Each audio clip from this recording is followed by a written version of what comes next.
नमस्कार, आप देख रहे हैं दैनिक सच हरियाणा और मैं हूं आपके साथ मानवी ठाकुर। शुरुआत करते हैं आज की खास खबरों के साथ। समाजवादी पार्टी के राष्ट्रीय अध्यक्ष अखिलेश यादव ने उत्तर प्रदेश सरकार और केंद्र में भाजपा सरकार अमित शाह पर निशाना साधते हुए कहा कि बाबा साहब भीमराव अंबेडकर जी ने संविधान दिया है।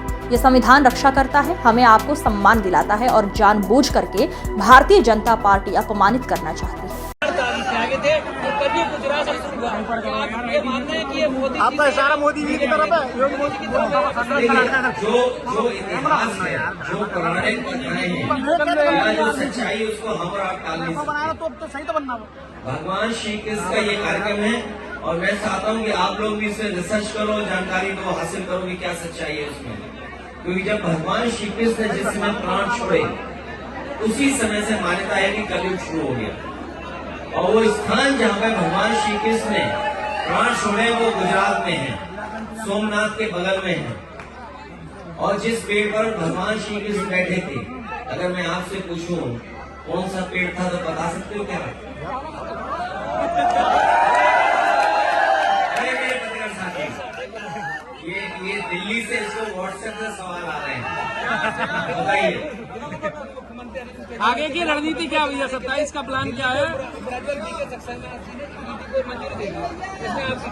देखिए, ये चुनाव आ गया है इसलिए ईडी भी आ गई है। चुनाव आते ईडी इनकम टैक्स आ जाती, चुनाव आते सीबीआई आ जाती। ये कौन सी नई बात है? सब जानते हैं बात। हमारी रणनीति ये है कि नौजवानों का साथ लें, किसानों को जागरूक करें, माता बहनों को भविष्य में हम लोग सम्मान देंगे। चाहे हमें किसी रूप में सरकारी योजनाओं से उनकी सुरक्षा, उनके स्वास्थ्य और उनके सम्मान के लिए कोई योजना बनानी पड़ेगी तो हम लोग बनाएंगे। पूर्व में भी हम लोगों ने अच्छी योजनाएं बनाई थी जो आज भी जनता को दिखाई दे रही है। चाहे वो एम्बुलेंस हो, चाहे पुलिस को गाड़ी हो, चाहे वो लैपटॉप हो और चाहे बड़ी बड़ी सड़कें बनाई हो, चाहे बिजली का इंतजाम किया और नहरों का पानी फ्री किया हो, सब याद है। देखिए, बाबा साहब भीमराव अंबेडकर जी ने हमें संविधान दिया है और लोकतंत्र में ये हमारे लिए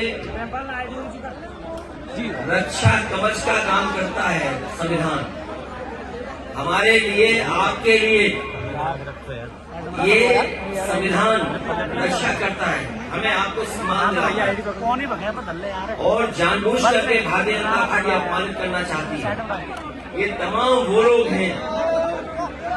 वो लोग हैं जिन्होंने कभी सम्मान नहीं किया संविधान का, लोकतंत्र का और बाबा साहब भीमराव अम्बेडकर। जो बीजेपी के लोग, केवल एक नहीं, बीजेपी के सभी लोगों को माफी मांगनी चाहिए। समाजवादी पार्टी आगे कहां तक जाएगी?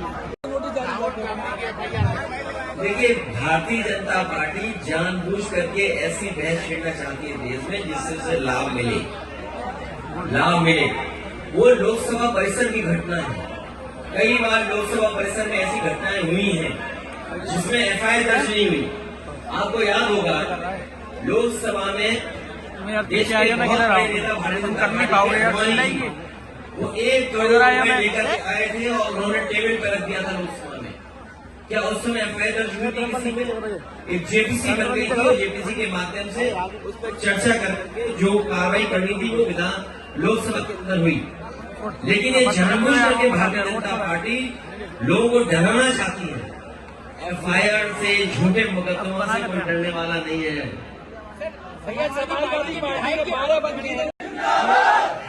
ये सत्ता पक्ष में जो सरकार के लोग हैं उनको सोचना समझना चाहिए था। सरकार रास्ता निकालती है, स्पीकर के माध्यम से अगर कोई ऐसी घटना हुई थी तो सभी पॉलिटिकल पार्टी के लीडर्स को बुलाया जा सकता था, बात की जा सकती थी।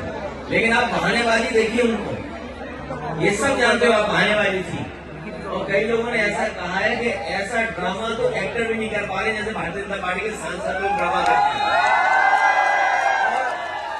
फरक्काबाद वाले तो सर्टिफिकेट वाले सांसद हैं, वो जनता के जीते हुए सर्टिफिकेट नहीं है।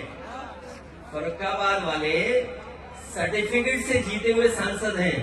हम तो उनसे कहेंगे अगर इलाज दवाई की जरूरत हो तो हम डॉक्टर एक भेज सकते हैं और सलाह ये फ्री दवाई कराएंगे।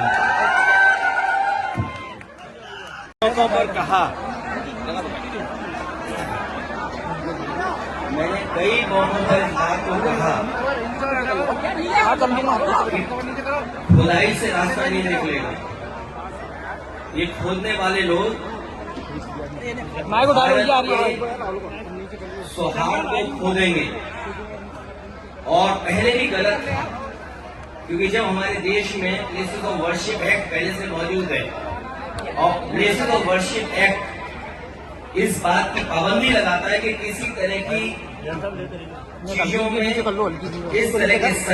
तरह के खुदाई के काम न हो, लेकिन भारतीय जनता पार्टी जानबूझ करके इन मसलों को इसलिए उठा रही क्योंकि किसान के सवाल पर वो बात नहीं करना चाहती। अरे नीचे कर लो यार। भारतीय जनता पार्टी से किसान ये पूछेगा कि आपने तो किसान की आय दोगुनी की बात की थी, लेकिन किसान आज भी तकलीफ और परेशानी में है।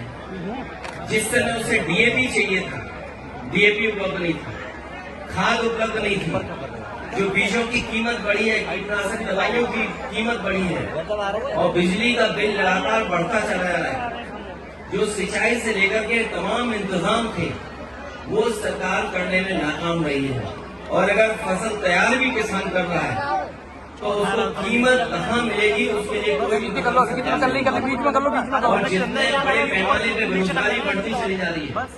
10 साल हो गए उत्तर प्रदेश में भी 7 साल की सरकार हो गई। अगर हम 17 साल का हिसाब किताब लगाएं तो इस सरकार ने बेरोजगारी बढ़ाई है, न नौकरी है न रोजगार है।